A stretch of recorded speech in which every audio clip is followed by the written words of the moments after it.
नमस्कार, आप सभी देख रहे हैं सी न्यूज़ भारत। मैं हूं आपके साथ गौरी। बढ़ती गर्मी के साथ अब चुनावी गर्मी बढ़ती जा रही है। सभी पार्टी के उम्मीदवार अपने प्रचार में जोर शोर से लगे हैं। इसी कड़ी में कांग्रेस के रोहतक लोकसभा प्रत्याशी दीपेंद्र हुड्डा आज कोसली विधानसभा पहुंचे। यहां उन्होंने चुनावी जनसभा को संबोधित किया। चुनावी कार्यक्रम में पहुंचने पर ग्रामीणों की तरफ से उन्हें फूलमाला और पगड़ी पहनाकर स्वागत किया गया।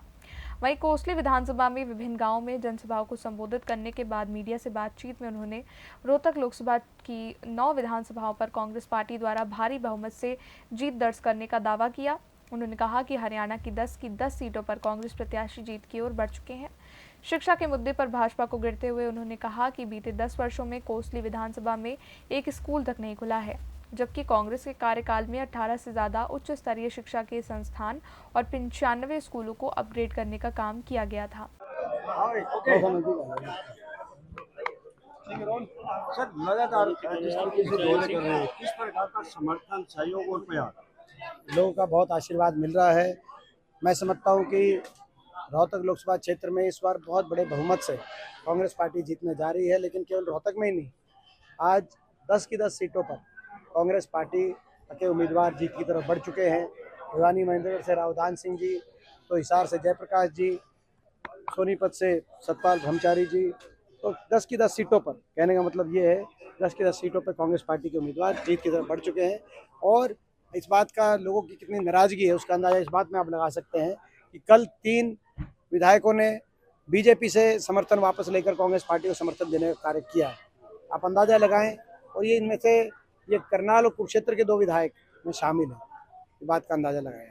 तो किस पायदान पर देखते हैं बीजेपी को 4 से 5 400 का जो पार का जो नारा है, क्योंकि विधायक उनके अब कांग्रेस में आ रहे हैं? देखिए, हरियाणा के अंदर 10 की 10 सीटों पर जैसे मैंने कहा कांग्रेस पार्टी जीतेगी, ऐसा हमें विश्वास है। दीपेंद्र जी, आपका सौम्य स्वभाव, आपका अच्छा विकास का नारा 2014-19 कोसली विधानसभा क्षेत्र, आज ना आपका स्वभाव बदला है ना आपका विकास बदला है। जनता वोट क्यों दे और क्या परिवर्तन आपको दे? सर, सवाल पूरा आपकी बात, जनता जो है आपको वोट जो देना चाहती है उसमें क्या परिवर्तन? एक अच्छा वक्ता, एक अच्छा श्रोता और जस्टिफाई भी करता है, तो क्या चीज दिख रहा है? देखिए, जनता तुलना करके देखती है। जब यहाँ से मुझे अवसर मिला था तो अपने क्षेत्र को आगे लेके जाने के लिए जो मैंने काम किए थे वो भी जनता के आगे हैं, और मेरा इतने वर्षों का जो आचरण है वो भी जनता के बीच में है।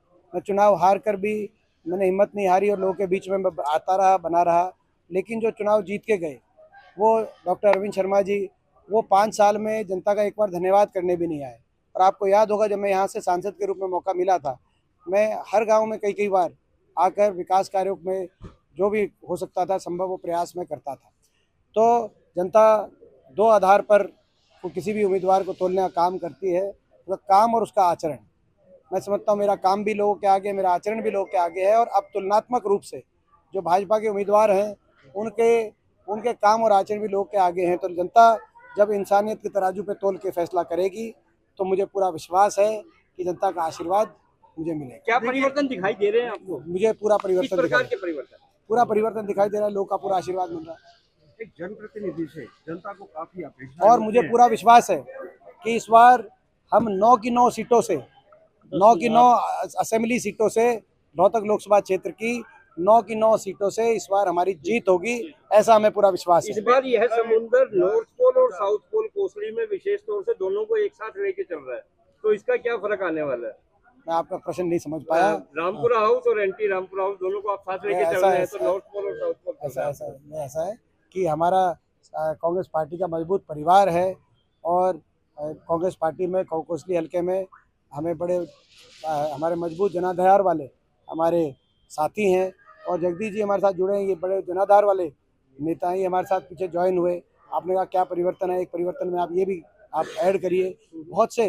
तो मैं समझता हूँ सभी लोग मिलजुल कर एक ही लक्ष्य में, चाहे जगदीश जी हों, चाहे राव यादवेंद्र जी हों, चाहे अनीता जी हों, वो भी यहाँ से करेंगे। तो सभी हम लोग मिलजुल के यही प्रयत्नशील हैं कि आने वाला समय कांग्रेस पार्टी का समय है। और मैंने जैसे कहा कि 9 की 9 सीटों पे, और मैं इतनी मेहनत कोसली क्षेत्र में इसीलिए कर रहा हूँ कि जो है मैं समझता हूँ कि हमारा लक्ष्य केवल जीत नहीं है। जीत तो निश्चित है, सबको पता है कि जीत ये निश्चित है रोहतक से इस बार, लेकिन बड़े बहुमत से जीत हो और 9 के 9 विधानसभा क्षेत्रों से जीत हो।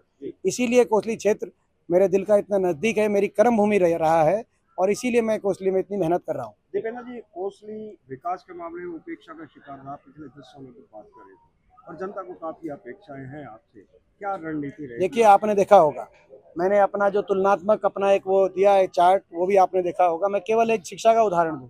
हमारी जब सरकार थी तो 18 शिक्षा के संस्थान, उच्च शिक्षा के संस्थान कोसली में हमने स्थापित कराने का काम किया था और 95 स्कूल अपग्रेड हुए थे।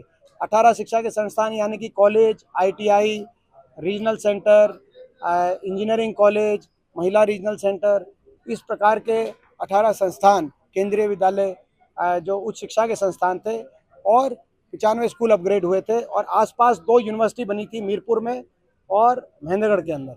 दुर्भाग्य से यूनिवर्सिटी विश्वविद्यालय बनने की तो दूर की बात है, इस खट्टर सरकार के 10 वर्ष में दक्षिण हरियाणा में कोई नई यूनिवर्सिटी तो एक दूर की बात है, कोई कॉलेज और ITI छोड़ो, कोसली में एक नया स्कूल भी इन 10 वर्ष के अंदर नहीं बन पाया। अब 10 साल तक एक भी स्कूल ना बनाए। इसी प्रकार से अस्पतालों की बात है, इसी प्रकार से ग्रामीण विकास की बात है। तो आज मैं समझता हूँ कि ये सरकार 10 साल की एक पूरे क्षेत्र के लिए, जब एक बात आपको उदाहरण दिया कि खट्टर साहब को आने का समय ही नहीं मिल पाया। 10 साल छोटे समय नहीं होते और यहाँ से तो उनके विधायक रहे हैं, उनको आना चाहिए था यहाँ, लेकिन वो यहाँ तक आए भी नहीं तो उनको रुचि नहीं रही। हमारा अब एक संकल्प, अगला संकल्प ये है, पिछली बार एक संकल्प जब यहाँ से मौका मिला था तो मैंने शिक्षा का एक संकल्प लेकर मैं चला था, अपना तरफ से पूरा मैंने प्रयास किया था, यहाँ शिक्षा के बड़े बड़े संस्थान आए। आने वाले समय में अगर अवसर मिलता है तो यहाँ कोसली विधानसभा क्षेत्र में एक मानेसर IMT के तर्ज पर एक IMT कोसली स्थापित हो, एक औद्योगिक क्षेत्र बने और वो औद्योगिक क्षेत्र मैं समझता हूँ कि इस प्रकार से हो कि वहाँ देश विदेशी कंपनियों का निवेश हो, जैसे मानेसर में है, ताकि हमारी नौजवान पीढ़ी को अच्छे अपने आने वाले समय में अच्छी अपॉर्चुनिटीज़ अपने क्षेत्र में मिले, अच्छे अवसर अपने क्षेत्र में मिले। ये इस बार का हमारा संकल्प एक औद्योगिक क्षेत्र को स्थापना कोसली में कराना। कितना % वोट इंक्रीज आप सोचते हैं इस बार कोसली में अपना? मैंने जैसे कहा कि 9 की 9 विधानसभा क्षेत्रों में और कोसली में समेत कोसली हम जीतना हमारा लक्ष्य है और कोसली से हमारी अच्छी जीत होगी, ऐसा मेरा विश्वास है। रेवाड़ी से सी न्यूज़ संवाददाता चैन सिंह की रिपोर्ट। इस खबर में बस इतना ही। देश दुनिया की बड़ी खबरों के लिए देखते रहिए आप सी न्यूज़ भारत।